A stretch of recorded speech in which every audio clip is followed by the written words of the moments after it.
The crystal chandelier crashes to the ballroom floor in 1,000 glittering fragments, silencing the orchestra mid-note, as every eye turns to the trembling Omega who dared to accept the Alpha King's generous invitation to dance.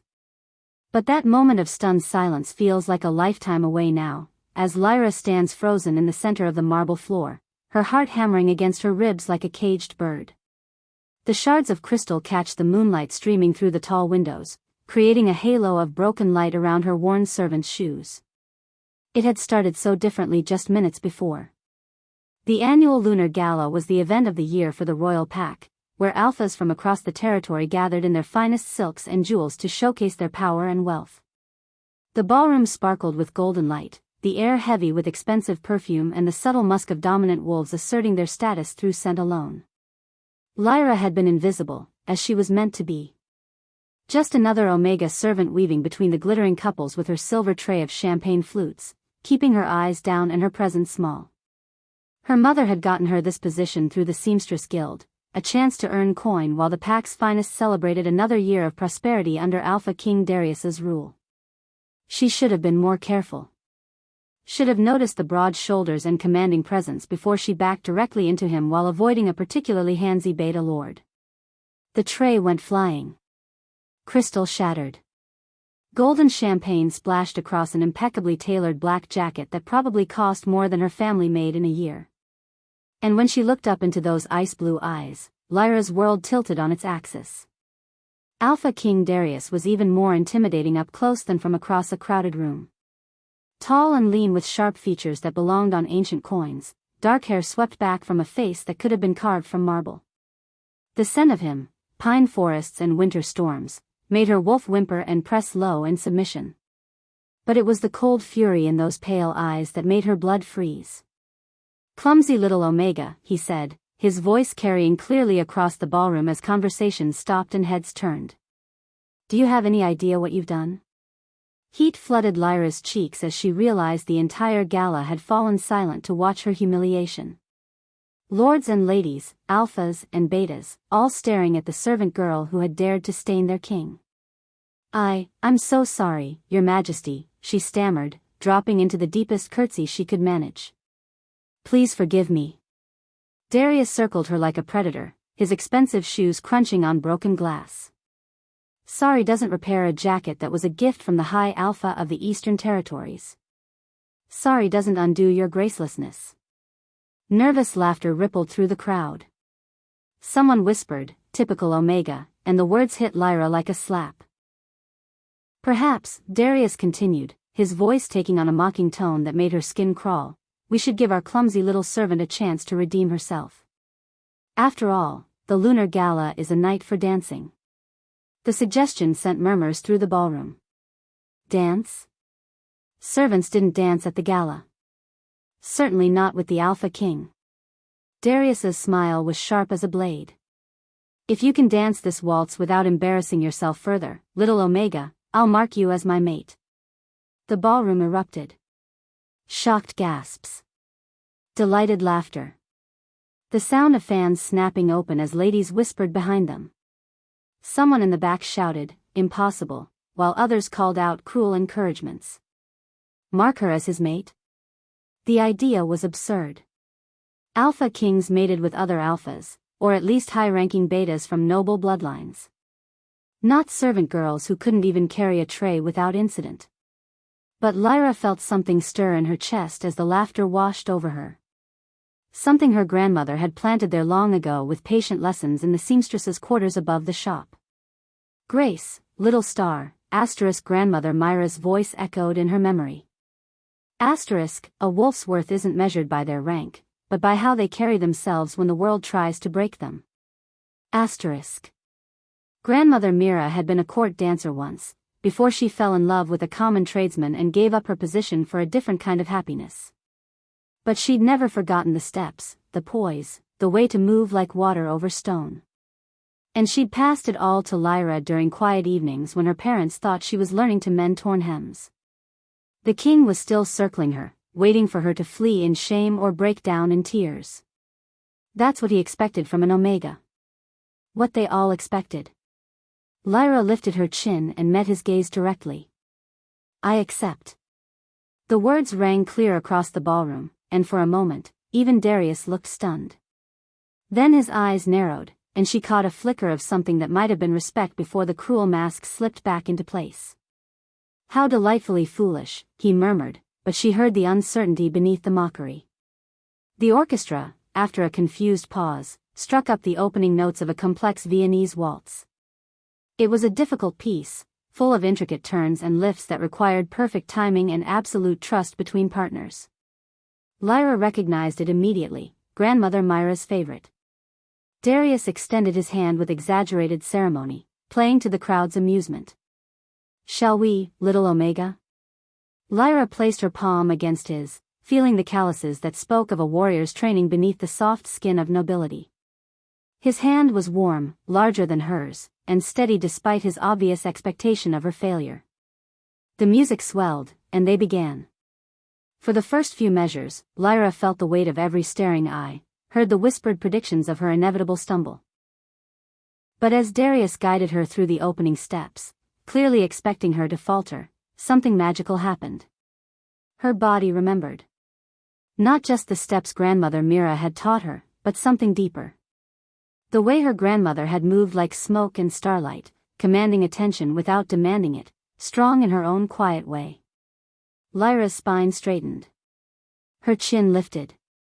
When Darius spun her out, she flowed like silk, her worn servant's dress suddenly irrelevant against the perfect lines of her form. The whispers died. Darius's grip tightened on her waist as she executed a complex series of turns that few court ladies could manage without stumbling. His ice-blue eyes widened, and she saw the exact moment he realized he'd underestimated her completely.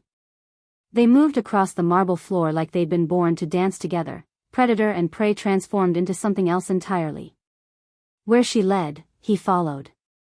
Where he pushed, she yielded, and then surprised him with her own strength. The ballroom had gone completely silent except for the soaring violin. Even the gossips had forgotten to whisper. As they approached the waltz's climactic lift, Lyra saw panic flicker across the Alpha King's face. He was trapped by his own words, bound by the pack's honor code that every wolf in the territory would witness. If she completed this dance, when she completed it, he would have no choice but to follow through on his promise. The music built toward its crescendo, and Lyra felt herself lifted into the air, spinning in perfect form before settling back into Darius's arms for the final, sweeping turns. When the last note faded, the silence stretched like a held breath. Then Alpha King Darius released her so abruptly she nearly stumbled, his handsome face twisted with a rage that made her wolf cower. The humiliation in his eyes was a living thing, sharp and dangerous. "Well played, little Omega," he said, his voice deadly quiet. "It seems I owe you a marking."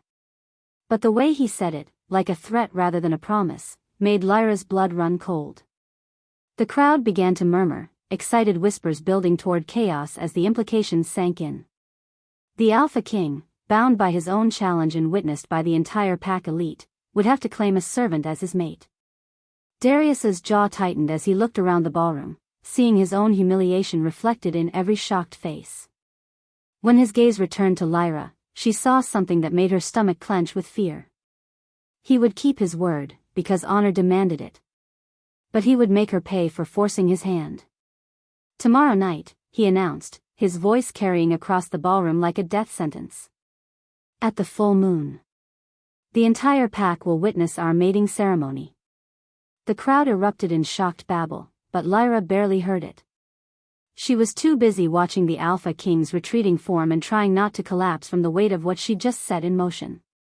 She'd won the dance. Now she had to survive the consequences. Chapter 2.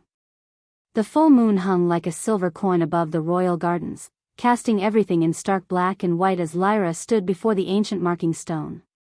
Her hands were steady, but only because she'd clenched them so tightly her nails bit crescents into her palms. The entire pack had gathered, just as Alpha King Darius had promised. Lords and ladies in their finest ceremonial robes, lesser alphas and betas arranged by rank, even the Omega servants pressed against the garden's outer walls to witness this unprecedented event. The air thrummed with barely contained excitement and disbelief. "Let it be witnessed," Elder Marcus intoned, his weathered voice carrying across the assembled crowd, that on this night of the full moon, Alpha King Darius of the royal pack claims his chosen mate. Darius stood beside her in ceremonial black leather, silver threading catching the moonlight. He looked every inch the powerful alpha he was, dangerous, controlled, magnificent. But when Lyra dared glance at his profile, she saw the muscle ticking in his jaw, the rigid set of his shoulders. He was going through with this because honor demanded it. Nothing more.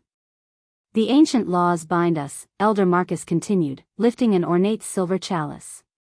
What is spoken before the moon and witnessed by the pack cannot be undone. The chalice contained wine mixed with drops of wolfsbane, not enough to harm, but enough to heighten their wolf senses during the ceremony.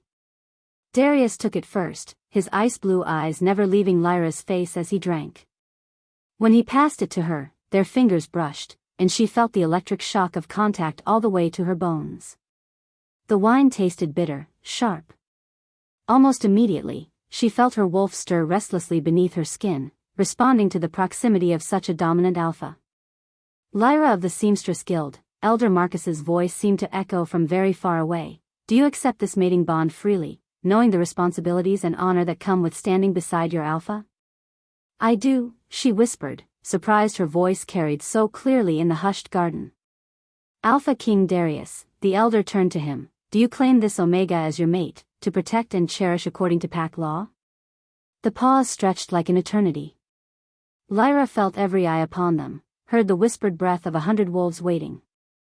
When Darius finally spoke, his voice was cold as winter steel. I do. But then he leaned close, his mouth near her ear, and whispered so quietly only she could hear, don't mistake ceremony for affection, little Omega.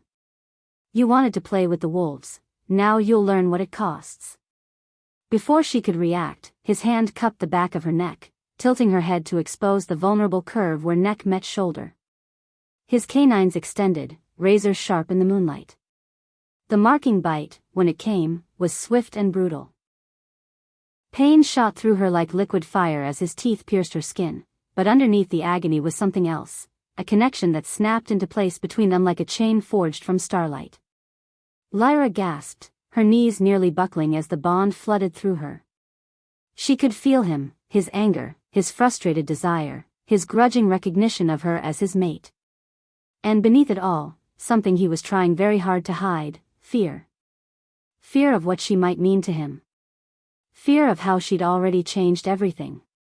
When Darius released her, blood trickled down her throat, but the wound was already beginning to heal. The pack erupted in howls of acknowledgement, voices raised to the moon in ancient celebration. It is done, Elder Marcus declared. Behold your Luna. Your Luna. The words hit Lyra like a physical blow. She wasn't just Darius's mate now, she was the pack's Luna, second only to the Alpha King himself. Every wolf in the territory would be bound to acknowledge her authority. The reception that followed was a blur of congratulations that felt more like condolences, curious stares, and carefully neutral expressions. Lyra stood beside Darius as he accepted the formal recognition of various pack leaders, but he didn't speak to her, didn't touch her beyond what protocol demanded. When it was finally over, when the last guest had departed and the servants had cleared away the remnants of the celebration, Darius turned to her with eyes like winter frost. Come, he said simply. I'll show you to your quarters. The royal wing was everything she'd imagined and nothing she'd hoped for.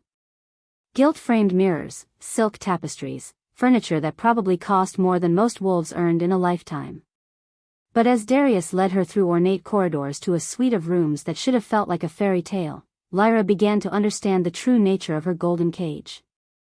These are your rooms, he said, gesturing to doors that opened onto a sitting room, bedroom, and private bath. Everything you could need has been provided. The suite was beautiful. It was also clearly designed to keep her contained. The windows don't open, she observed quietly, testing the ornate latches. For your safety, Darius replied smoothly. And there will be guards. Again, for your protection. Protection from what? His smile was sharp as broken glass. From the temptation to forget your place, little Luna. The title sounded like an insult the way he said it. You're making me a prisoner, I'm making you my mate, as promised. The ceremony was quite clear on that point. He moved toward the door, then paused. Don't mistake this for cruelty, Lyra. You wanted to play with power. Now you have it. But power comes with restrictions. And what are my restrictions, exactly? You don't leave the royal wing without permission. You don't speak to pack members without supervision. You don't make decisions that affect pack business. He met her eyes steadily. You are my maid in name and law. That's all. After he left, Lyra sank onto the silk-covered bed and finally allowed herself to cry. Not from pain, the marking bite had healed completely, but from the crushing weight of understanding exactly what her defiant waltz had cost her. She'd traded her freedom for dignity, and now she had neither. The next morning brought her first real taste of palace life. A maid arrived with breakfast and clothing, beautiful gowns that fit perfectly but felt like costumes. When Lyra tried to leave her rooms to explore, 2 guards stepped into her path with apologetic but firm expressions. Luna's orders are to remain in the royal wing, one explained. Whose orders? She asked. The Alpha King's orders regarding the Luna, he clarified, and she understood. Darius was making it very clear that she had a title but no actual authority. Days blurred together in gilded monotony. Lyra read books from the extensive library, practiced dance steps in her sitting room, and tried not to think about her mother, who would be frantic with worry. She'd sent word through a servant that she was well, but no visitors were allowed. She was drowning in luxury and dying of loneliness when the first incident occurred. She woke to commotion in the courtyard below, shouting, the sound of running feet. When she pressed her face to the windows that wouldn't open, she could see wolves in their shifted forms milling about in obvious distress. What's happening? She called to the guard when he checked on her. Nothing for you to worry about, Luna, he replied, but she caught the concern in his voice. It wasn't until later that she learned the truth from gossip overheard between servants. 3 pack members had fallen violently ill after drinking from the main well. Silver poisoning, the healer had determined. Someone had contaminated their water supply. The second incident came 2 days later, a fire in the pack armory that destroyed months of stored weapons and nearly spread to the main barracks. Only quick thinking and favorable winds had prevented disaster. By the third incident, Omega servants collapsing during a formal dinner, their symptoms consistent with some kind of botanical poisoning, Lyra couldn't stand the isolation anymore. When the guard brought her evening meal, she was waiting. I need to see the Alpha King, she said firmly. I'm sorry, Luna, but people are getting sick. People are dying. She stepped closer, letting a hint of her wolf's dominance color her voice. It was a weak alpha command compared to what Darius could do, but it was enough to make the guard's wolf recognize her authority as Luna. I can help. 20 minutes later, she stood in Darius's private study, facing his thunderous expression. You were told to stay in your quarters. People are being poisoned, she shot back. I don't care about your rules when lives are at stake. You don't know what you're talking about. Don't I? Lyra moved to his desk, where reports of the various incidents were scattered across the dark wood. Silver in the water supply. Accelerant used in the armory fire. And tonight, she picked up a report from the pack healer. Symptoms consistent with concentrated nightshade extract. Someone is attacking your pack from the inside, and they know exactly what they're doing. Darius's eyes narrowed. How could you possibly know that? Because my grandmother taught me about herbs and their uses. All of them. Lyra met his gaze steadily. Including the ones that kill. For the first time since their wedding night, she saw genuine surprise flicker across his features. Your grandmother was a seamstress. My grandmother was many things. Lyra moved to the window, looking out at the gardens where pack members moved in small, worried groups. She knew which plants could heal and which could harm. She knew how metals affected wolf physiology. She knew things that court dancers weren't supposed to know. What are you saying? Lyra turned back to him, her heart hammering but her voice steady. I'm saying let me help. I can identify what's being used and how. I might even be able to figure out who's behind it. Absolutely not. Why? Because I'm just a lowly Omega who doesn't know her place? The words hung between them like a challenge, and Lyra saw the exact moment when Darius's pride warred with his practical need for solutions. Because, he said finally, if someone is targeting the pack, they might target you next. The Luna is always a potential weakness. Something in his voice made her look at him more closely. Beneath the cold authority, she caught a glimpse of something that looked almost like concern. Then protect me, she said quietly. But don't cage me. Let me help save your people. Before he could answer, a sharp knock interrupted them. Beta Thomas, Darius's second-in-command, entered with an expression of barely controlled panic. Alpha, he said, we have a problem. 3 of the nursery children have collapsed. The healer thinks it's the same poison that affected the servants, but concentrated. If we don't figure out an antidote soon. He didn't need to finish. Wolf pups were more vulnerable to toxins than adults. Without treatment, they would die. Where? Darius was already moving toward the door. The East Nursery. But Alpha, the healer says there's nothing. Yes, there is. Lyra was already pushing past both men, her mind racing through everything her grandmother had taught her about nightshade and its effects. I need fresh milk, activated charcoal if you have it, and elderflower extract. Now. Luna, you can't, Thomas started. She can, Darius cut him off, his voice sharp with decision. Get her what she needs. The nursery was chaos when they arrived, 3 small children writhing in their beds, parents weeping, the pack healer looking helpless as he tried treatments that weren't working. Lyra knelt beside the first child, a little girl who couldn't be more than 6, and gently felt her pulse, examined her pupils, noted the particular pattern of her breathing. Concentrated belladonna, she murmured, but mixed with something else. Something to make it work faster. She looked up at the hovering healer. Did you give them anything? Standard antitoxin herbs, but nothing helped. Because this isn't standard nightshade poisoning. Lyra was already mixing the milk and charcoal in careful proportions, adding drops of elderflower extract. Someone combined it with bryony root to accelerate absorption. Grandmother called it the sleeping death, because it looks like natural illness until it's too late. She held the mixture to the little girl's lips. Come on, sweetheart. Just a few sips. The child was barely conscious, but some instinct made her swallow. Within minutes, her breathing eased slightly. Lyra moved to the second child, then the third, adjusting the mixture based on their size and symptoms. The nursery fell silent except for the sound of worried breathing and her quiet voice as she coaxed the children to drink her makeshift antidote. It was the longest hour of her life. But slowly, gradually, all 3 children began to improve. Color returned to their cheeks, their breathing steadied, and finally the youngest, a little boy with dark curls, opened his eyes and asked for his mother. The parents wept with relief. The healer stared at Lyra with something approaching awe. And when she finally stood on shaking legs, she found Darius watching her with an expression she couldn't quite read. How did you know? He asked quietly. My grandmother.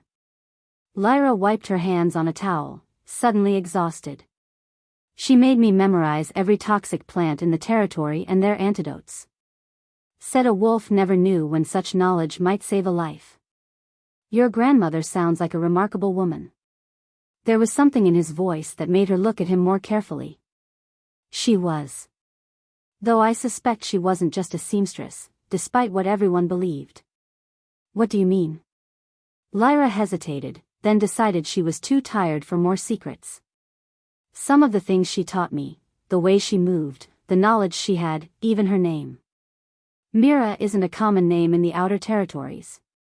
Darius went very still. Mira was your grandmother's name? Yes. Mira Silvermoon. She always said she gave up her old name when she married my grandfather, but, Lyra stopped, seeing the shock on his face. What? What's wrong? Mira Silvermoon was the name of a royal cousin who disappeared 30 years ago, Darius said slowly. She was betrothed to an Eastern Territory alpha, but vanished the night before the wedding. There were rumors she'd run off with a commoner, but no one ever found proof. The pieces clicked together in Lyra's mind with stunning clarity. Her grandmother's dancing skills. Her knowledge of court politics. The way she'd sometimes looked at the royal estate in the distance with something that might have been longing. She was royal, Lyra whispered. If she was who I think she was, then you. Darius trailed off, staring at her as if seeing her for the first time. Then I what? Then you're not just some seamstress's daughter I married out of spite. His voice was rough, almost wondering. You're blood of the royal line. You have as much right to stand beside me as any high-born alpha. The revelation should have felt like vindication, like justice. Instead, it left Lyra feeling strangely hollow. Does it matter? She asked. Does knowing that change anything? Darius was quiet for a long moment, his ice-blue eyes searching her face.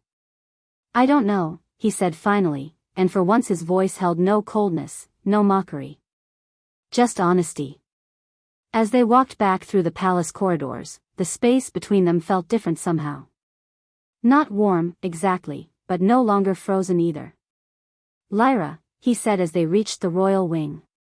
She turned, surprised to hear her name instead of a dismissive little Omega. Thank you. For the children. It wasn't much. But it was something. Back in her golden cage, Lyra stood at her windows that wouldn't open and tried to process everything that had changed in a single evening. She'd saved 3 lives, discovered her own hidden heritage, and maybe, just maybe, cracked the icy wall Darius had built around himself. But someone was still trying to destroy the pack from within. Someone who knew about poisons and had access to places they shouldn't.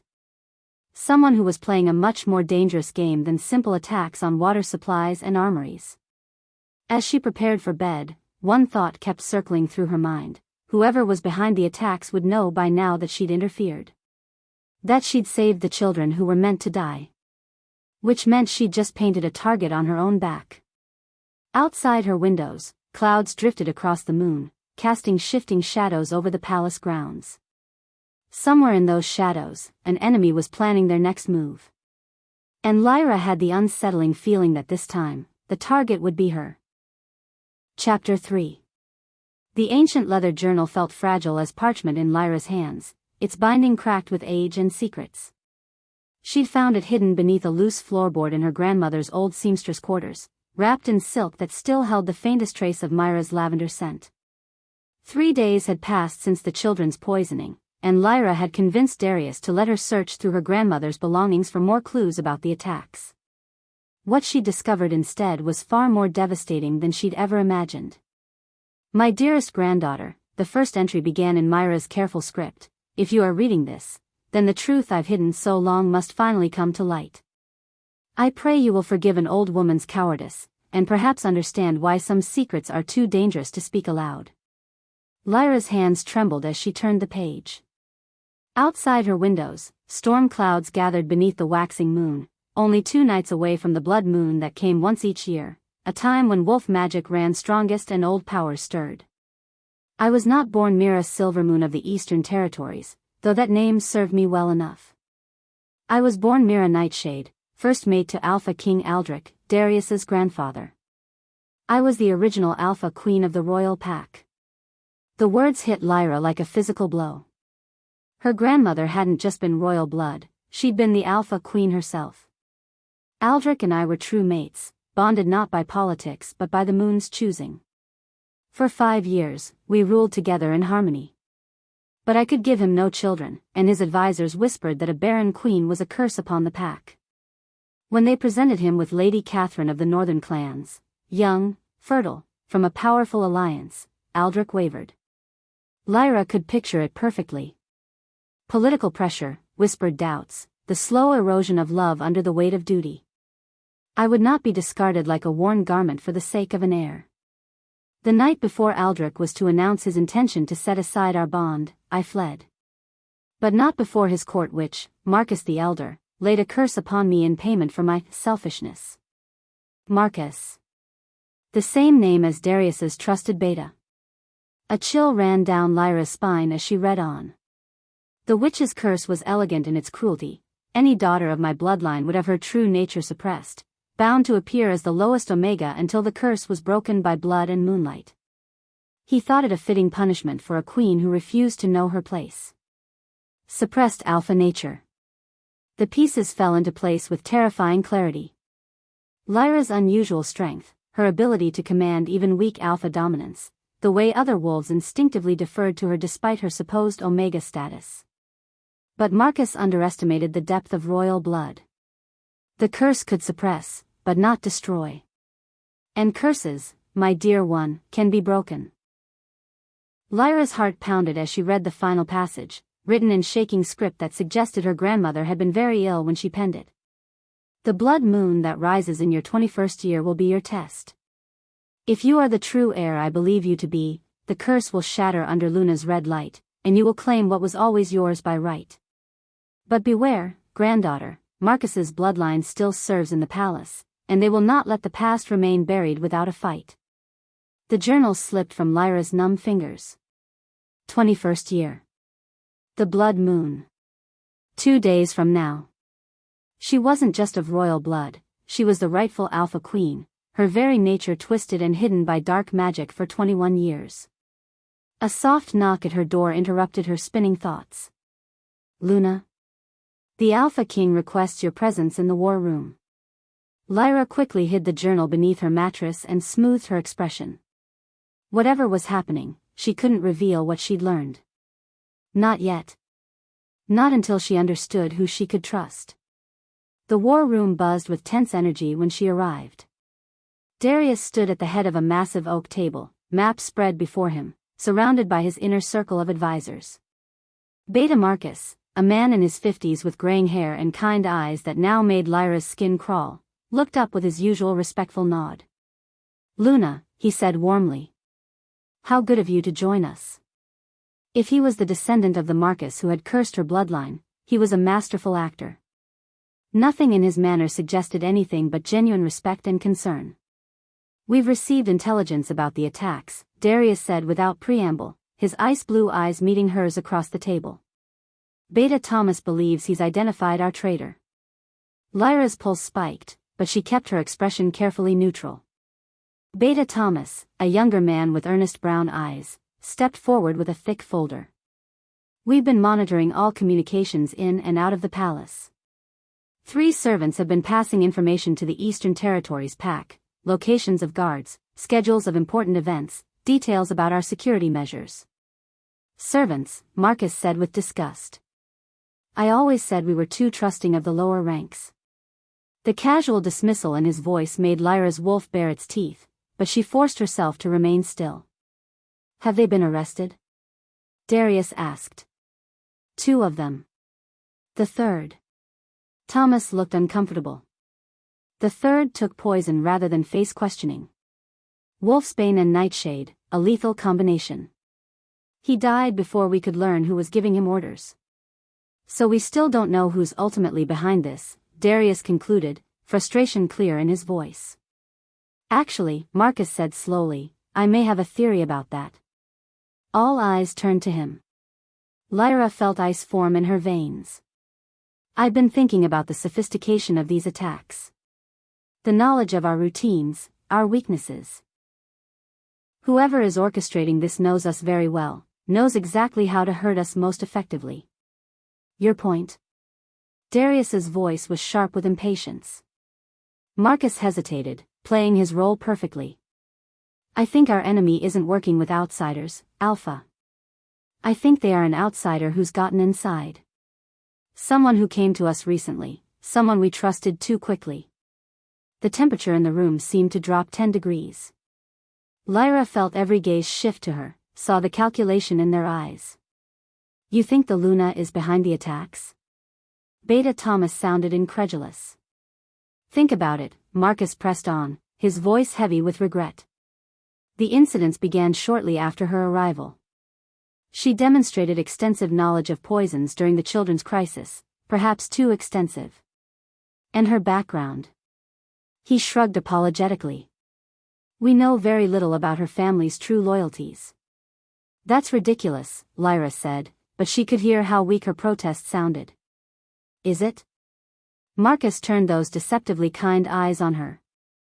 You appeared out of nowhere, caught the Alpha King's attention through extraordinary dancing skills that no servant's daughter should possess, and within days of your marking ceremony, pack members began dying.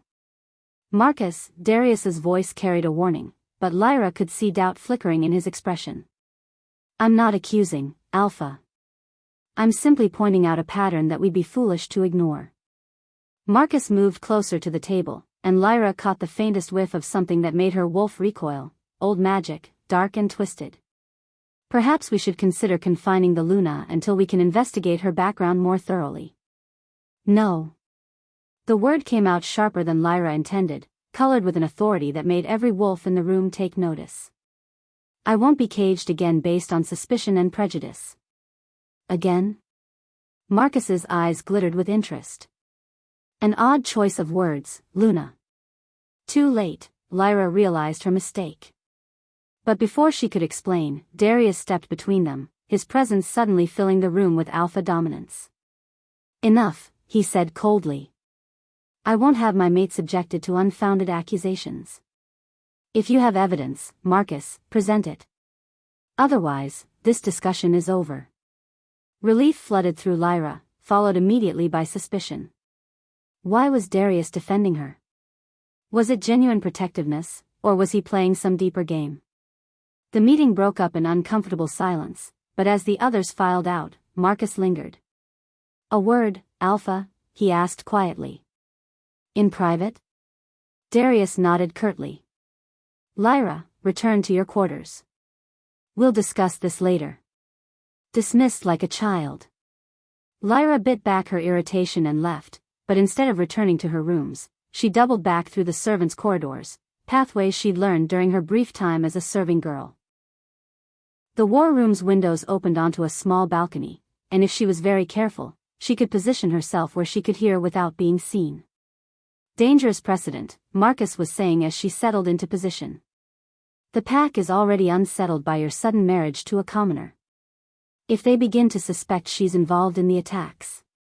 She's not, Darius interrupted. I've watched her, Marcus. Whatever else she might be hiding, she's not our traitor. How can you be so certain? A long pause. Because I know what betrayal looks like. And I know what loyalty looks like. She saved those children at risk to herself, with no expectation of reward. That's not the action of someone trying to destroy us from within. Lyra's heart clenched at the grudging respect in his voice. But her knowledge of poisons, Marcus pressed, could come from exactly where she said it did. Her grandmother's teaching. Another pause. Speaking of which, I've been doing some research into Mira Silvermoon's background. Did you know she disappeared from the Eastern Territories the same night as a certain court scandal involving my grandfather? Lyra went cold. How much did Darius know? Ancient history, Marcus said dismissively, but she could hear tension creeping into his voice. Is it? Because I'm beginning to think there are secrets in this palace that go back much further than recent servant betrayals. What are you suggesting? I'm suggesting that my mate may be more than she appears. And that certain people might have reason to want that fact hidden. The conversation continued, but Lyra couldn't make out the words over the rushing in her ears. Darius suspected something. And Marcus was growing desperate. 2 nights until the blood moon. 2 nights until whatever curse bound her nature would either break or destroy her in the attempt. She had to survive until then. But as she crept back toward the royal wing, Lyra couldn't shake the feeling that Marcus wouldn't wait for the moon to make his move. The attack came at midnight. Lyra woke to the sound of her bedroom door creaking open, her wolf senses immediately alert. The scent that drifted across the room made her blood freeze, that same twisted magic she detected on Marcus, but concentrated now, purposeful. She lay perfectly still, controlling her breathing, as soft footsteps approached her bed. Through barely opened eyes, she saw a figure in dark robes, face hidden beneath a hood, carrying something that gleamed silver in the moonlight. A blade. Coated with something that made the air around it shimmer with malevolent energy. The figure raised the weapon, and Lyra rolled away just as it plunged down into the pillows where her heart had been.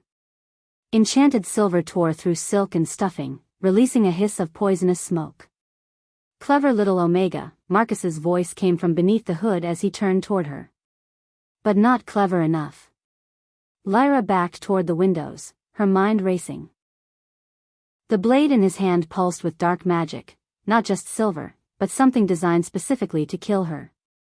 To ensure her bloodline ended here, tonight, before the blood moon could break the curse that kept her true nature bound. "You can't kill me without alerting the guards," she said, stalling for time. "Darius will know. Darius will find his beloved Luna dead by her own hand, driven to suicide by the guilt of her crimes against the pack." Marcus smiled, and for the first time, she saw the cold calculation beneath his kindly exterior. "The blade is coated with nightshade extract and a compulsion hex. One cut, and you'll take your own life willingly." Tragic, but understandable given the circumstances. The circumstances being that you've been orchestrating every attack yourself. Naturally. Though I must admit, having servants to blame made things much more convenient. Poor sods actually believed they were working for the Eastern Territories. He stepped closer, the blade weaving hypnotic patterns in the air. "Did you really think you could waltz into my territory and reclaim what was lost decades ago? The Nightshade bloodline died with your pathetic grandmother." "The Nightshade bloodline stands right in front of you," Lyra said, letting power creep into her voice despite the Omega bonds that still constrained her. Marcus laughed. "You're a suppressed Omega with delusions of grandeur. The curse has held for 21 years, it won't break now." But even as he spoke, Lyra could feel something stirring in her chest. The blood moon was still a night away, but her rising anger was calling to something deep inside her, something that had been locked away too long. "You're wrong," she said, and this time her voice carried an undertone that made the windows rattle. "The curse is already cracking." Uncertainty flickered across Marcus's face, but he lunged forward with the enchanted blade anyway. Lyra dodged, her movements suddenly faster and more fluid than they'd ever been. The wolf inside her was awakening, responding to mortal danger by pushing against the magical bonds that had constrained her nature for so long. "Guards," she shouted, but Marcus was ready for that. "Silencing ward," he said with satisfaction as her voice died in her throat. "No one can hear you, little Omega." He struck again, and this time the blade caught her arm, slicing through fabric and flesh alike. Pain exploded through her, followed immediately by a creeping numbness that had nothing to do with blood loss. The compulsion hex was taking hold, whispering seductive thoughts of guilt and shame, suggesting that death would be a relief from the burden of her failures. "Take the blade," the magic urged. "End this pain. End this confusion. End this life that has brought nothing but suffering." Lyra's hand began to move toward the weapon despite her will, her fingers trembling as they closed around the enchanted hilt. "That's it," Marcus crooned. "Just a quick cut across the throat. So much simpler than fighting a battle you can't win." The blade turned toward her neck, guided by magic older and darker than anything she'd ever encountered. In seconds, it would be over. But as the enchanted silver touched her skin, something extraordinary happened. The blood moon might still be a night away, but Luna herself was already rising, her silver light streaming through the windows with unusual intensity. And where that light touched the cut on Lyra's arm, the wound began to glow. Not with the sickly gleam of dark magic, but with the pure, clean radiance of wolf moonfire. The compulsion hex shattered like glass. The bonds around Lyra's true nature didn't just crack, they exploded outward in a nova of silver and gold light that sent Marcus flying backward into the wall. And for the first time in 21 years, Lyra felt her real self unfurl like wings. Alpha power flooded through her veins, but it wasn't the familiar dominance she'd always known other alphas to possess. This was different, deeper, wilder, touched with something that felt ancient and sacred. And underneath it, rather than being destroyed, her Omega nature remained, not suppressed but integrated, creating something she'd never heard of before. Dual nature. Both Alpha and Omega, predator and nurturer, dominant and submissive depending on what the moment required. She realized with stunning clarity, exactly what the royal pack needed. A queen who could rule with strength but also with compassion, who could command respect but also offer comfort. Impossible, Marcus gasped from where he lay crumpled against the wall. Blood trickled from his mouth, and his eyes were wide with terror. The curse, my ancestor's work. Your ancestor was a fool, Lyra said, her voice now carrying the full weight of Alpha command mixed with Omega warmth. He thought he was destroying me. Instead, he created something much more dangerous to people like you. She could feel the magic of the palace responding to her presence, recognizing her as its true queen. Doors throughout the royal wing unlocked themselves. The silencing ward dissolved like mist. And in the distance, she heard the sound of running feet as her voice finally carried to the guards. Marcus struggled to his feet, the enchanted blade still clutched in his hand. Even if you've broken the curse, you're still nobody. Still a seamstress's granddaughter who got lucky. No, said a familiar voice from the doorway. She's the granddaughter of Alpha Queen Mira Nightshade, the rightful heir to the throne, and my true mate. Darius stood in the entrance, his ice-blue eyes blazing with fury as he took in the scene, Lyra glowing with newly awakened power, Marcus holding a weapon clearly intended for murder, the remains of dark magic still crackling in the air. Hello, Marcus, he continued, his voice deadly calm. I was wondering when you'd make your move. You knew? Marcus snarled. I suspected. But I needed proof. Darius stepped into the room, his own alpha presence filling the space. Did you really think I hadn't noticed the pattern? Every attack perfectly timed, every piece of information precisely targeted. You've been planning this since the moment I announced my engagement. She doesn't belong here. Marcus's composure finally cracked, revealing decades of buried resentment. Her bloodline was cast out for good reason. The Nightshades were too powerful, too dangerous. They threatened the natural order. The natural order according to whom?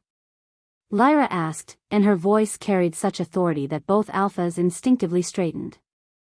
According to the men who were afraid of a queen who couldn't be controlled. She moved toward Marcus, her dual nature allowing her to project both protective Omega care and absolute Alpha dominance. You've spent your entire life trying to finish what your ancestors started. But you failed, Marcus. Just like he did. The enchanted blade wavered in his grip as the full force of her presence washed over him. This isn't over. There are others who remember, others who won't let. He never finished the sentence. With desperate fury, he lunged at her one last time. But Lyra was no longer the suppressed Omega who had waltzed her way into a political marriage. She was Alpha Queen by blood and right, and when she moved, it was with the fluid grace of a wolf who had finally found her true form. Most importantly, she proved through her own example that strength came in many forms, that Omega compassion could be just as valuable as Alpha dominance, that wisdom mattered more than brute force, that the future belonged to wolves who could adapt and grow rather than those who clung to outdated traditions. The other packs watched with fascination and growing respect as the royal pack flourished under their dual-nature queen. Some tried to dismiss her success as an aberration, but as months turned to years and the royal pack's prosperity became undeniable, more and more leaders began to reconsider their own prejudices. Change came slowly to their world, but it came. And through it all, Lyra and Darius ruled as true partners. Where one was strong, the other provided balance. Where one faltered, the other offered support. They were proof that the best leadership came not from dominance alone, but from the harmony of complementary strengths. 5 years after that first, fateful waltz, they stood together in the same ballroom where it all began. The annual lunar gala had been transformed from a display of wealth and power into a celebration of unity, where wolves of all ranks danced together under the crystal chandeliers. Shall we? Darius asked, offering his hand with a smile that held none of the mockery of their first dance. Always, Lyra replied, taking his hand with the confidence of a woman who had found her true place in the world. The orchestra struck up the same Viennese waltz that had started everything, but as they moved across the marble floor, everything was different. This wasn't a challenge or a test or a desperate gambit for dignity. This was a celebration of love freely chosen, of partnership earned through struggle, of two souls who had found in each other exactly what they needed to become their best selves. As they spun through the complex steps with perfect synchronization, Lyra caught sight of the crowd watching them. Lords and ladies, alphas and betas and omegas, all dancing together in harmony. Children who would grow up in a world where their worth wasn't determined by their wolf nature but by the content of their character. The music swelled toward its crescendo, and Darius lifted her high above his head, spinning her in the air as he had that first night. But now she felt no fear, no desperation, no need to prove herself. She felt only joy. When the last note faded and he lowered her back into his arms for the final, sweeping turn, the ballroom erupted in applause. But Lyra barely heard it. She was too busy looking into the ice-blue eyes of the man who had learned to see past his prejudices to the truth of her worth. "I love you," he whispered, his forehead touching hers as they swayed together in the center of the floor. "I love you too," she whispered back, and meant it with every fiber of her being. The crystal chandelier cast rainbows of light over the celebrating crowd, whole and beautiful, no longer shattered on the ballroom floor. Like the prejudices that had once seemed unbreakable, like the barriers between Alpha and Omega that had seemed eternal, it had been made whole again through patience and determination and love. As the next song began and other couples joined them on the dance floor, Lyra Nightshade, seamstress's granddaughter, servant girl, Alpha Queen, smiled and let her husband lead her into another dance. After all, they had the rest of their lives to perfect their steps. The end. Thank you for listening to this story. Like, share and subscribe to this channel for more.